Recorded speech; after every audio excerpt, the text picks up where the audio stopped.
How do we really know the people closest to us?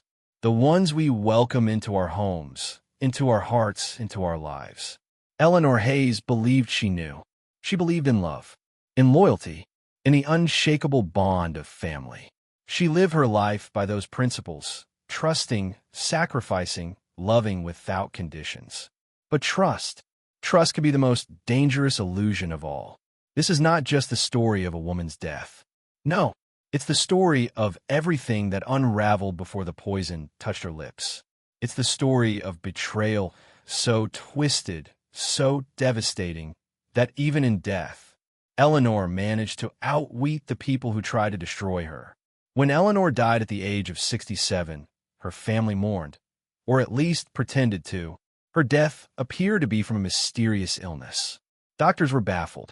Friends were confused. Her daughter, Madison, and her much younger partner, Marcus Reed, stood at her funeral with solemn faces and dry eyes. But behind the tears that never fell was a plan. And behind that plan was $1.7 million. That's what the insurance policy was worth.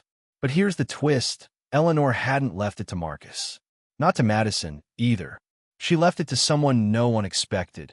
Her quiet, loyal housekeeper of 30 years, Linda Grayson. And when the truth came out, it didn't just rock the family. It shocked an entire community. A scandal that exposed not only greed and manipulation, but a daughter's betrayal so personal, it shattered every illusion of love and family. This story, Eleanor's story, begins decades earlier, with a woman who rose from tragedy, who built a life brick by brick through sacrifice and sheer grit, a woman who gave everything, and in return was handed a cup of poisoned tea. She was born Eleanor Mathis, a girl of modest means, raised in a quiet Louisiana town where dreams often stopped at the edge of the bayou. But Eleanor was different, ambitious, determined. She married young, a man named David Hayes, and together they brought their daughter Madison into the world. Life wasn't perfect, but it was enough until tragedy struck. David died in a car accident when Madison was only 5. And just like that, Eleanor became a widow, alone, grieving, and now a single mother with no roadmap and no money. But she didn't fall apart. She went to work. Real estate was her escape and her battlefield. Eleanor built her career from the ground up, knocking on doors, cold calling, hustling properties nobody wanted. She studied by night while Madison slept, took odd jobs to pay the bills, and somehow managed to rise in a cutthroat industry. By the time Madison reached high school, Eleanor wasn't just surviving. She was thriving. Private schools, lavish vacations, a home that spoke of comfort and success. But here's the tragic irony. The more Eleanor gave, the more distant Madison became. Eleanor saw it as discipline, structure, love through preparation. But Madison saw it as control, pressure, a suffocating grip that never let her breathe. And in that growing emotional gap, something darker began to fester. A resentment, a hunger for something more, something dangerous. Years later, when Eleanor met Marcus Reed, a man 13 years her junior, it was as if life had thrown her a second chance. He was charming, thoughtful, the kind of man who knew exactly what to say and when to say it. Eleanor, now in her mid-60s, hadn't felt desired in years. She hadn't felt seen. But Marcus saw her. He brought her flowers, rubbed her aching feet, made her laugh again. And after so many years of giving to others, Eleanor let herself believe she could finally receive. But what she didn't know was this. Marcus had done this before, in different states, with different names, always targeting the same kind of woman, vulnerable, wealthy, yearning to be loved. To him, Eleanor wasn't a miracle. She was a mark.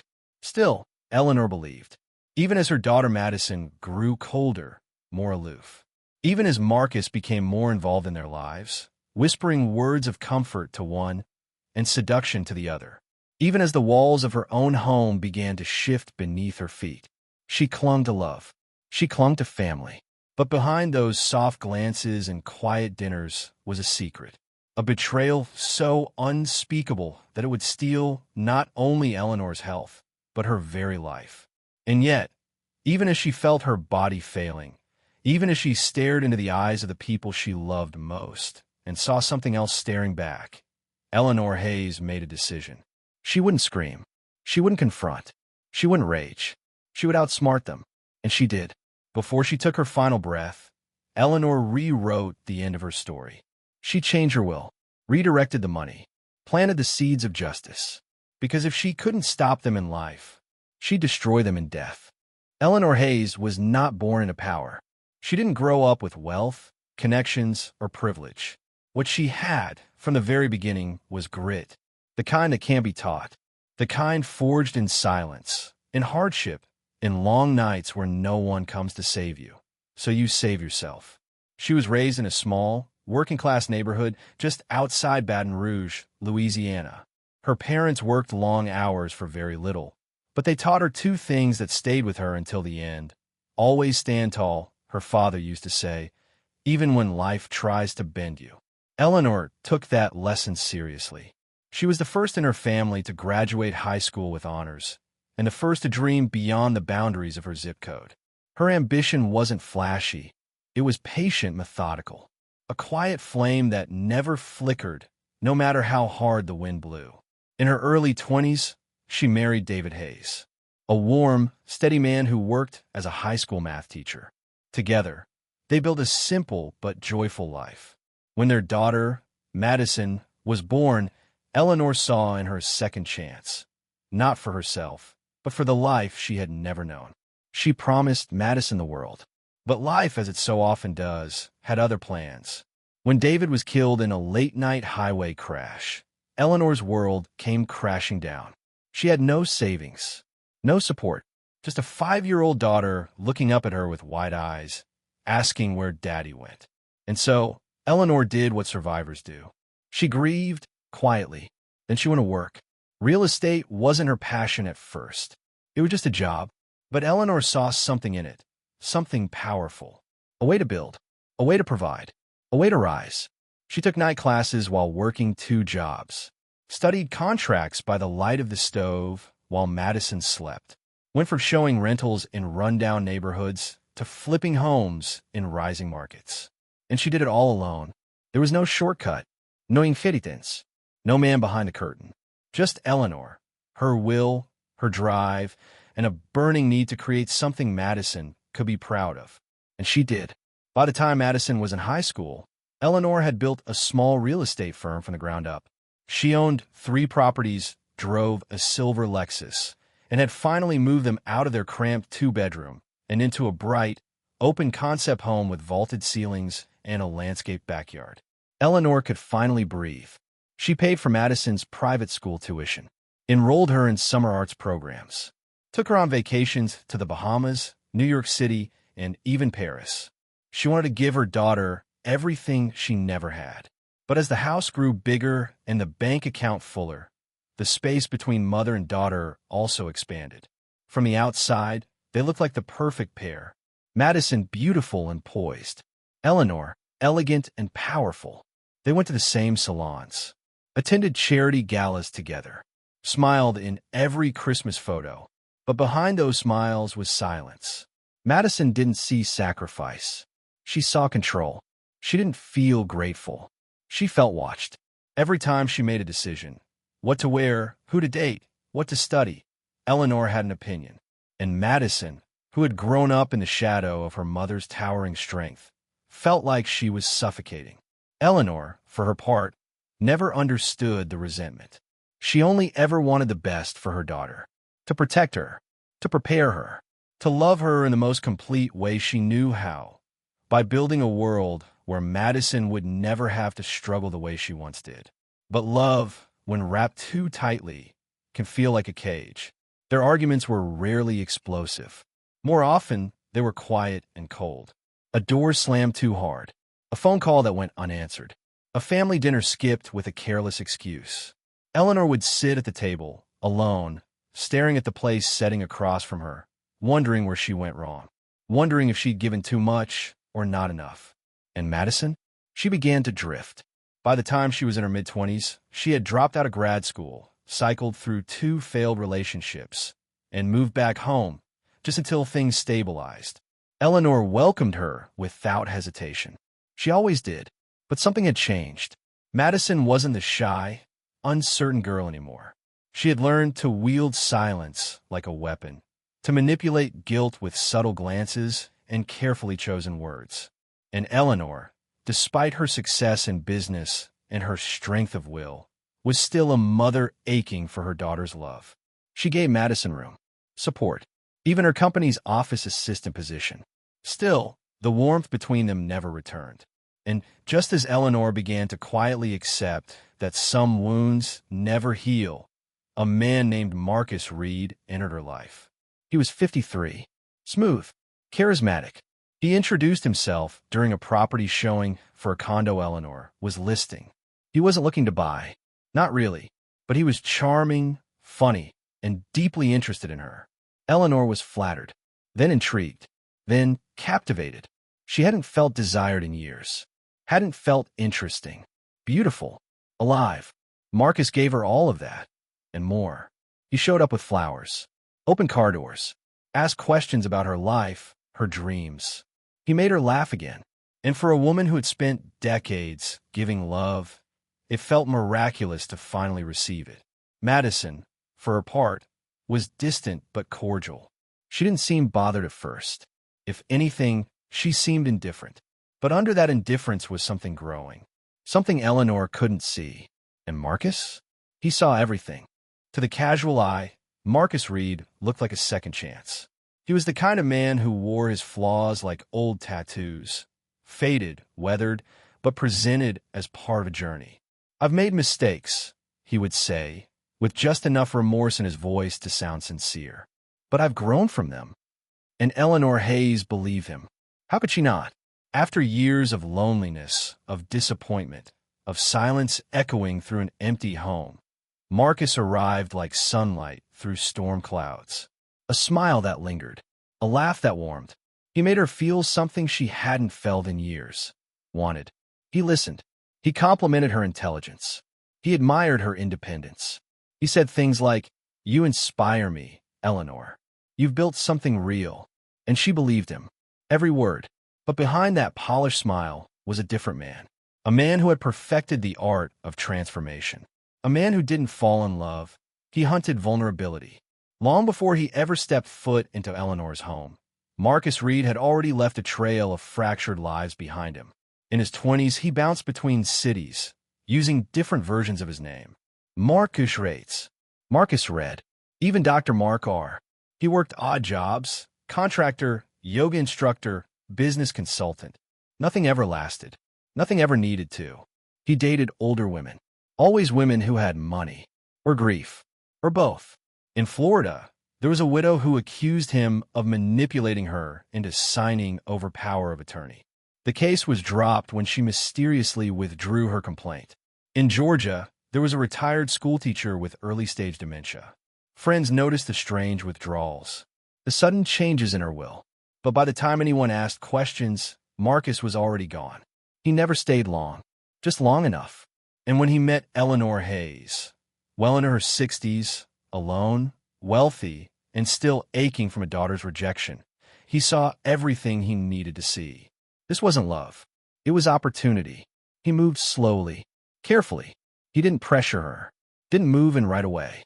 He came by with groceries, fixed the broken lamp in the hallway, listened to her talk about her clients, her daughter, her migraines. He made her feel like the center of the universe. Eleanor, who had built her life on caution and calculation, began to relax around him. He knew how to play the long game. Madison didn't pay much attention to him at first. She was polite, distracted, too busy nursing her own dissatisfaction with life to notice the shift in the house. But Marcus? He noticed everything about Madison. The way she looked past her mother. The way her voice hardened during small talk. The emptiness behind her curated Instagram life. He saw the cracks, and he slipped right through them. And yet, Eleanor wasn't completely blind. There were moments, even early on, when something didn't sit right. Sometimes Marcus's stories didn't quite line up. He said he used to run a marketing firm, then later claimed he taught at a community college. He would grow tense when asked about his past, brushing it off with phrases like, "That was another lifetime," or "Let's not live in the rear view." Once, at a dinner party, a friend asked about his siblings. He paused for a second too long, then answered with a laugh, "Only child, blessed and cursed." But 2 weeks earlier, he had told Eleanor about his sister in Arizona. Still, Eleanor dismissed the inconsistencies. She chalked them up to nerves, or memory, or just Marcus being Marcus. Because when someone makes you feel seen for the first time in a decade, you don't want to look too closely. And that's exactly what Marcus counted on. But Marcus didn't just want Eleanor's love. He wanted her life. He wanted the bank account, the properties, the insurance, the business, all of it. And slowly, subtly, he began planting roots. He convinced Eleanor to let him help manage her finances. Just simple stuff, he said. "I'll organize your files, set up your passwords, streamline your invoices." She hesitated at first, but over time, she handed over small things, logins, banking statements, business receipts. Nothing major, but it was a start. Then came the charm offensive, this time directed at Madison.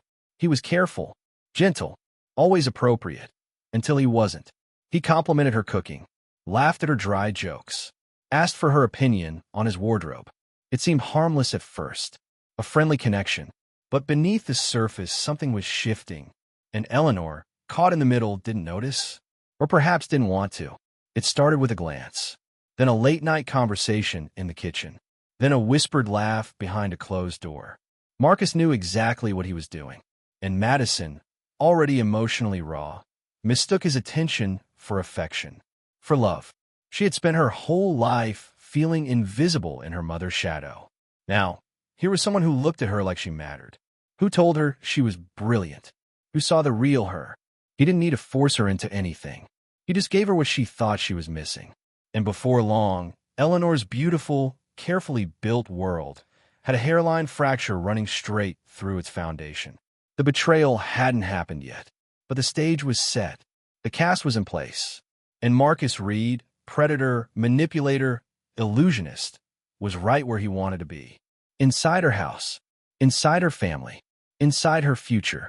And as Eleanor looked at him one quiet evening and whispered, "I'm so lucky I found you," Marcus smiled, because he knew the truth. She hadn't found him. He had been hunting her all along. There are wounds deeper than blood can heal. Not all betrayals begin with malice. Some start with misunderstanding, with years of silence left to rot in the corners of a once-loving home. For Eleanor Hayes, the deepest pain didn't come from strangers or lovers. It came from her only child, her daughter, Madison. Their relationship was always complicated, and beneath its polished surface was a history neither of them knew how to fix. Eleanor had given Madison everything: private schooling, designer clothes, vacations in places Eleanor had only dreamed of as a child, a home filled with art, warmth, and safety.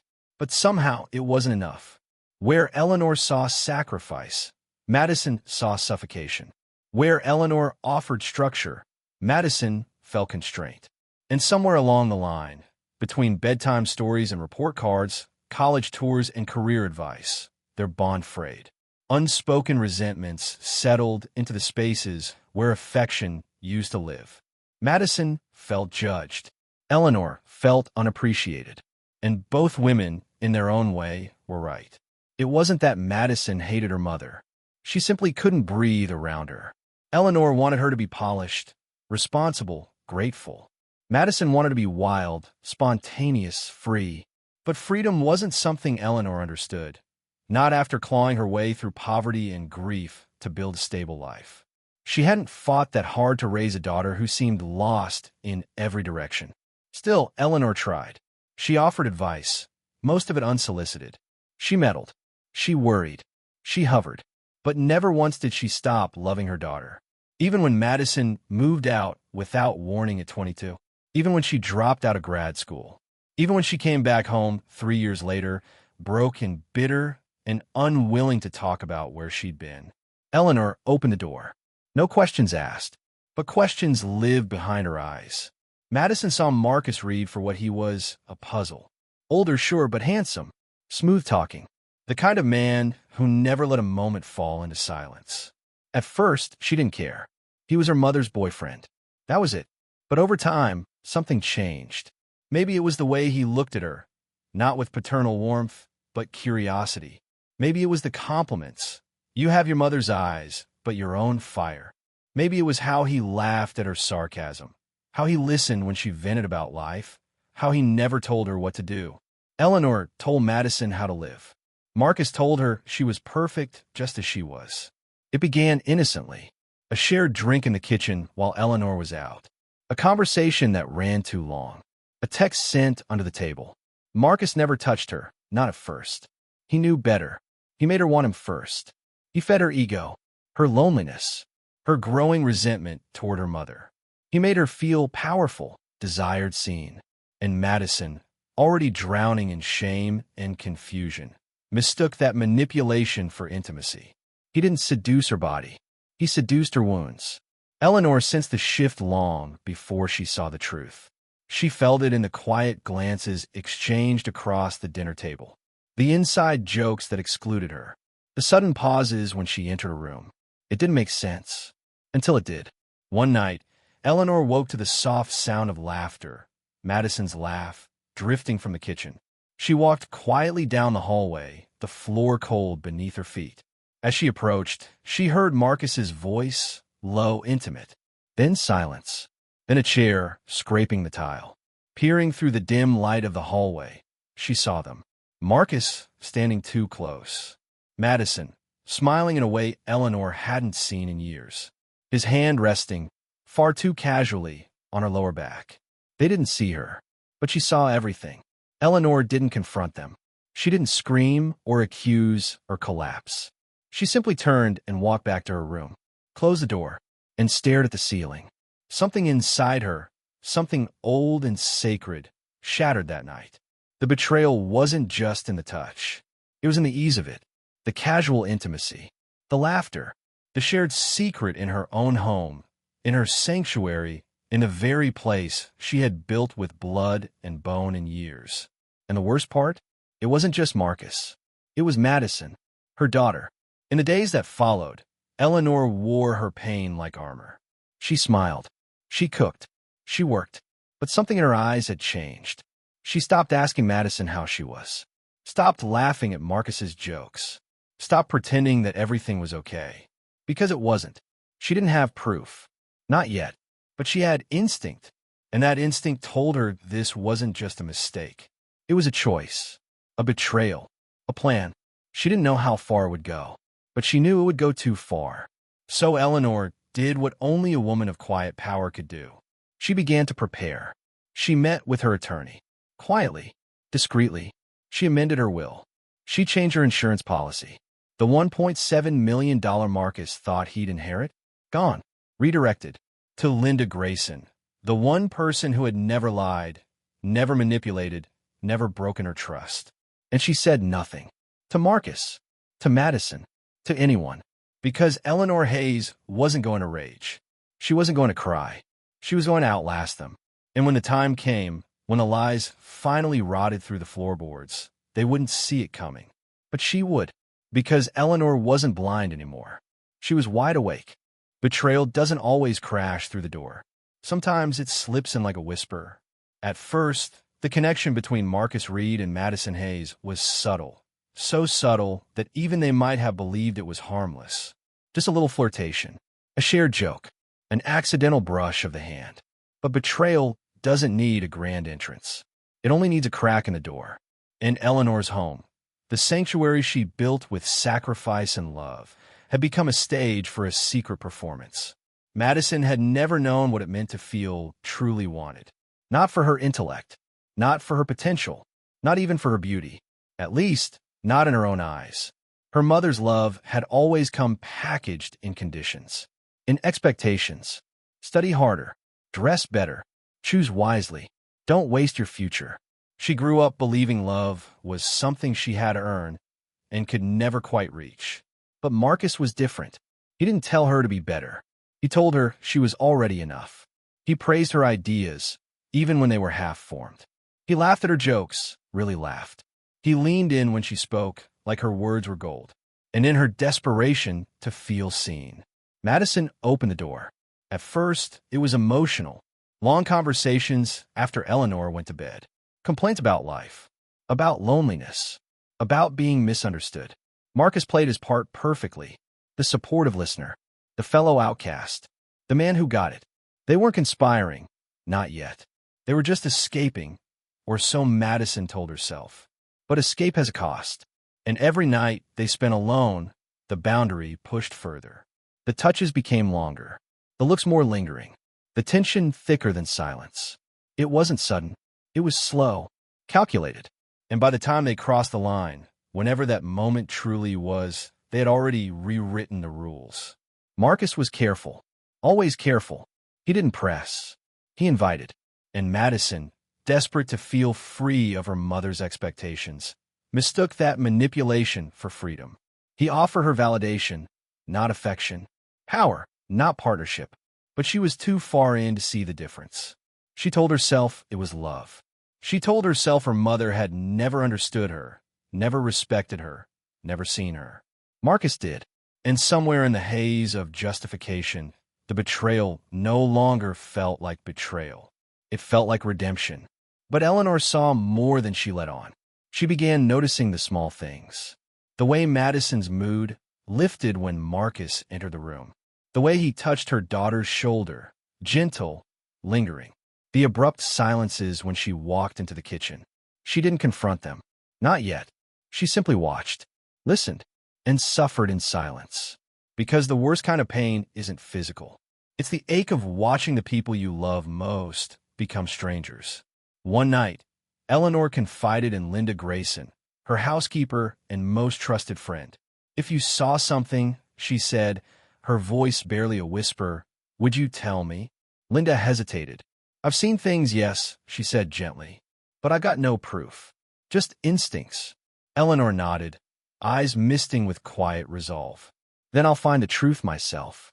And if I'm right, I won't feel anger. I'll feel grief. Because deep down, she already knew. A mother always knows. What tore at Eleanor wasn't the act itself. It was the ease with which it happened. The way they smiled across the table. The way Madison laughed at Marcus's jokes just a beat too long. The way his hand brushed her daughter's back when he thought no one was watching. It wasn't just adultery. It was intimacy. Casual. Comfortable. Callous. And it was happening right in front of her. So she did what only a woman of true strength could do. She stopped reacting. She started planning. While Madison and Marcus whispered in the hallway, Eleanor was updating her will. While they plotted their future, she was rewriting the terms of her life insurance. $1.7 million was no longer going to them. It would go to Linda Grayson, the one person who had never broken faith, the one soul in her house who had always been steady, quiet, loyal. Eleanor didn't do it out of revenge. She did it to reclaim control, to take back the power they tried to steal, because they thought they had her trapped, thought she was blind. But Eleanor Hayes? She had never seen more clearly. And yet, even as she took steps to protect her legacy, something else was happening, something far more dangerous. Her health began to decline, slowly, subtly. Fatigue, nausea, migraines, weight loss. It felt like aging at first. Stress, maybe, the wear and tear of a heavy heart. But day by day it worsened. No doctor could explain it. And Eleanor began to wonder, was this her body giving up? Or was something else at play? She didn't know yet. But the answer was brewing in a teacup. It began, as poison often does, without warning. A cup of tea, a gentle clink of porcelain on wood, a smile from Madison across the kitchen table. Eleanor Hayes had always loved her tea in the evening. Chamomile, a dash of honey, a touch of peace after a long day. She sipped it slowly, savoring the warmth, never once suspecting that each taste carried her closer to the end. Because poison doesn't need to be bitter. Sometimes it's sweet, and served by her own child. At first, it was easy to explain away. She felt more tired than usual, dizzy in the mornings, a bit nauseous after meals. She blamed it on stress, on age, on a body worn down by heartbreak and betrayal.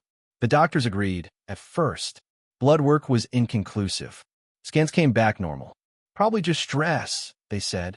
hormonal shifts, maybe migraines. But the symptoms worsened. The weight began to fall off. Her appetite vanished. Her skin turned pale. Then came the night sweats, the muscle weakness, the fatigue that felt like gravity had doubled its pull on her bones. Eleanor knew her body, and something was wrong. Deeply, dangerously wrong. Meanwhile, Madison and Marcus played their parts. She brought Eleanor warm meals, tucked her in with quiet concern.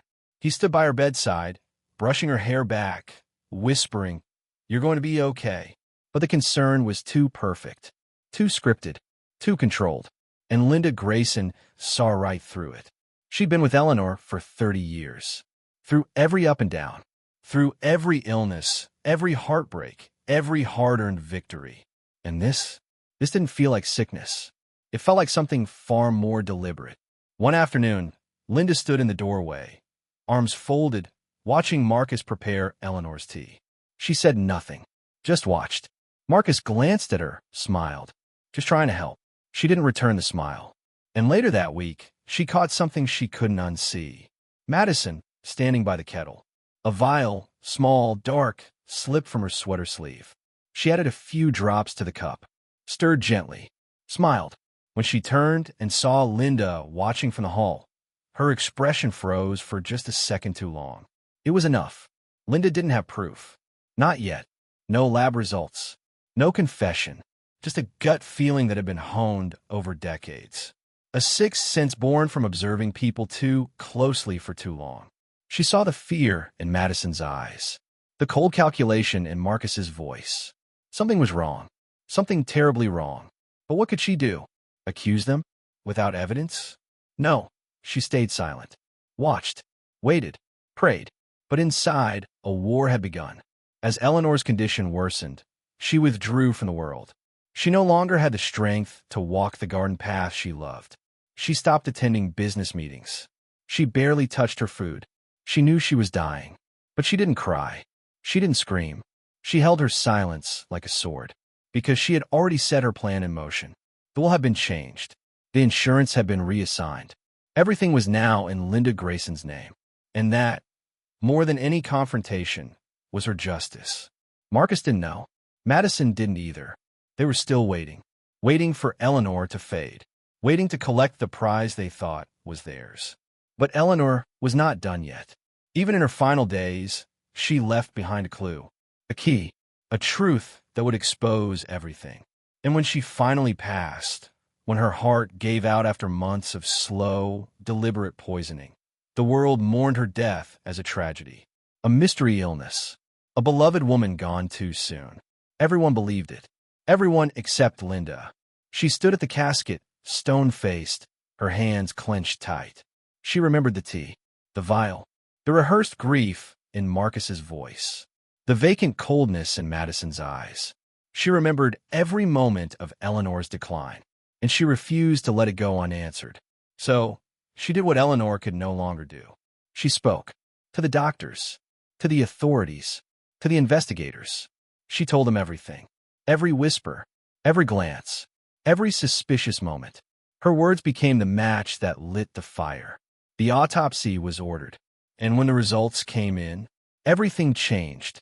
Traces of a rare toxin were found in Eleanor's blood. Not a single, fatal dose, but multiple carefully measured doses over time. This wasn't nature. This wasn't fate. This was murder, slow, calculated, and masked as compassion. Eleanor Hayes had been killed, and the people who had done it had lived in her home, sat at her table, called her mother. The truth shattered everything. The community was horrified. The media swarmed. And Linda, through tears and fury, handed over every memory, every detail, every pattern of behavior she had witnessed. The police opened a formal investigation. And the names at the center? Madison Hayes, Marcus Reed, the daughter, and a lover. Now, both suspects in a murder that had masqueraded as tragedy. But justice had begun to stir. And soon, it would rise with a fury that neither of them could silence. The day Eleanor Hayes was laid to rest, the world wept. At least, that's what the photographs captured. A beautiful coffin, an immaculate garden cemetery, a grieving daughter in black. a devoted partner with a hand pressed over his heart. But behind that perfect tableau, behind the tears that never touched their cheeks, something else was unfolding. A storm, one that Eleanor had prepared for before she ever drew her last breath. Marcus Reed wasted no time. Barely 3 weeks after Eleanor's funeral, he began making inquiries about the life insurance payout. He asked the attorney about the paperwork, began calculating timelines, calling banks, checking balances. To those around him, it was unsettling, a man more concerned with assets than loss. But to Marcus, the money was never about grief. It was about winning. This had been the plan all along. But when the lawyer calmly informed him that Eleanor's policy had been reassigned, that the new beneficiary was Linda Grayson, the air left his lungs. His voice rose. He demanded to see documents. He claimed there had been a mistake. But there was no mistake. Eleanor had left everything to the one person who had never betrayed her. And with that single act, she had robbed Marcus of the one thing he valued most. Control. Madison, too, was spiraling. She became distant, erratic, distracted. She stopped returning calls from friends, avoided public places. She barely looked Marcus in the eye, because unlike Marcus, she had felt something, a sliver of guilt, a flicker of grief, and now, a terror she couldn't outrun, because it wasn't just over. It was unraveling. The autopsy report changed everything. The toxicology results were clear. Eleanor had been slowly poisoned over the course of several months. The poison was subtle, a combination of compounds found in common household products. Nothing dramatic, nothing fast, just slow enough to mimic a mystery illness, just cruel enough to ensure suffering. And someone had administered it, not once, not twice, but again, and again, and again. Linda Grayson took the report straight to the police. She brought them her journal, notes she had quietly kept during Eleanor's decline. She told them about the tea, the vial, the conversations that fell silent whenever she entered the room, the changes in Marcus and Madison's behavior. The detectives listened, and they didn't dismiss her, because everything Linda described aligned with the forensics. And as the investigation widened, they found more. Madison had recently withdrawn a large sum from an old trust account, despite no major expenses. Marcus had been making purchases under various names, over-the-counter medications and chemical supplies that, when combined, could produce the very symptoms Eleanor had experienced. Receipts were traced, security footage reviewed, digital records combed through. The pieces of the puzzle began to align, and just as the evidence was mounting, a journalist stepped into the story. Her name was Cassandra Monroe, a veteran crime writer with a history of chasing the quiet cases, the ones no one wanted to talk about. She read Eleanor's obituary in the paper. Something felt off. A vibrant, health-conscious woman of 67. No cause of death listed. No history of disease. Asudin, rapide décline. She had seen it before. So Cassandra dug deeper. She uncovered Marcus Reed's aliases. His past in Florida, Georgia, Alabama. She found whispers of similar patterns. Women manipulated, finances drained, wills rewritten. But Eleanor had outplayed him, and Cassandra was going to make sure the world knew it. Her article, titled Whispers Behind the Teacup, was Eleanor Hayes Poisoned, hit the internet like a lightning bolt. It went viral overnight. The public outcry was immediate. What had once been a quiet death was now a national scandal. And the police? They can no longer move slowly. They brought in Madison for questioning. And this time, they didn't lead with accusations. They led with memories. Detective Nolan Pierce placed photo after photo on the table. Madison's childhood, her birthday parties, Eleanor at a school recital, beaming. "You loved your mother," he said gently. "She gave you everything. So why?" Madison stared at the pictures, her composure breaking. Tears welled. Her lips trembled. "I didn't mean for it to go this far," she whispered. And then it came. The confession. She told him everything. About the tea, the doses, the manipulation. "It was Marcus," she said. "He made me believe she was the enemy, that we could be happy if she was gone." Her voice cracked under the weight of it. "I thought it would just be a little longer. I thought she'd pass peacefully. I didn't know. She buried her face in her hands.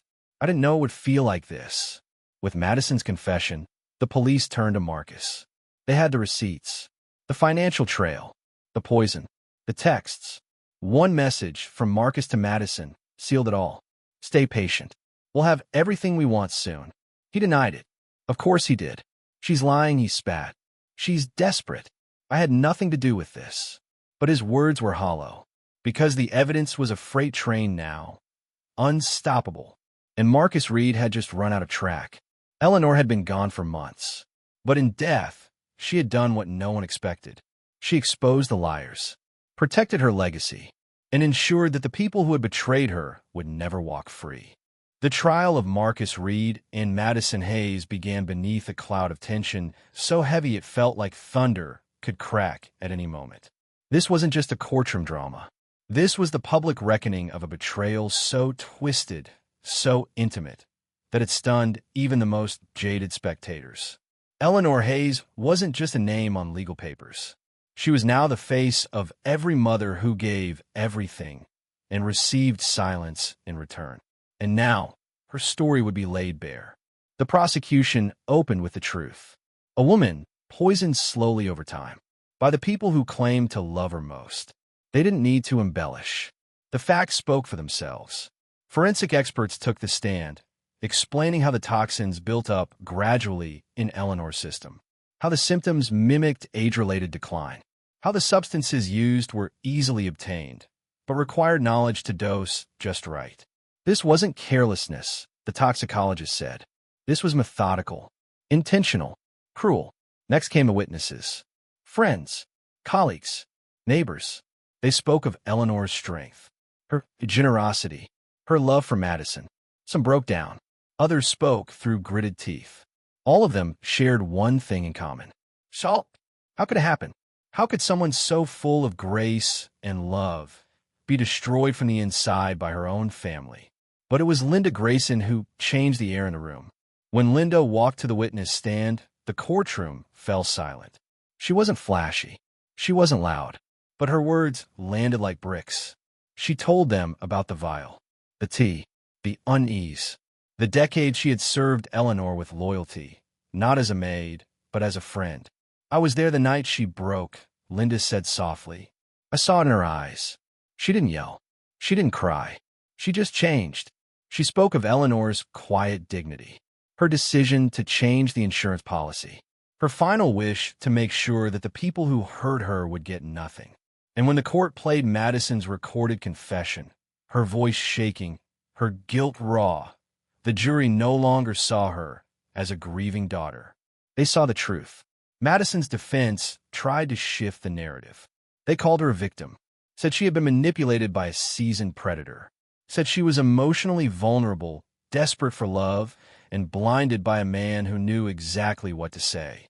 And there was truth to that. Madison was broken, confused, wounded, but she had also made choices. And one of those choices killed her mother. When she took the stand, Madison cried openly. I didn't want to do it, she whispered. I thought he loved me. I thought this was the only way out. She said she hated herself. She said she thought of Eleanor every day. She said she was sorry. But for many watching, it wasn't enough. Because no amount of regret could undo what had been done. Marcus Reed, by contrast, showed no remorse. He sat in silence, eyes cold, jaw tight. When questioned, he denied everything. Called Madison a liar. Blamed Linda. Blamed Eleanor's illness. Blamed the world. But not once did he look inward. Not once did he say the word sorry. The jury deliberated for hours. When they returned, the verdict came down hard. Madison Hayes, guilty of second-degree murder.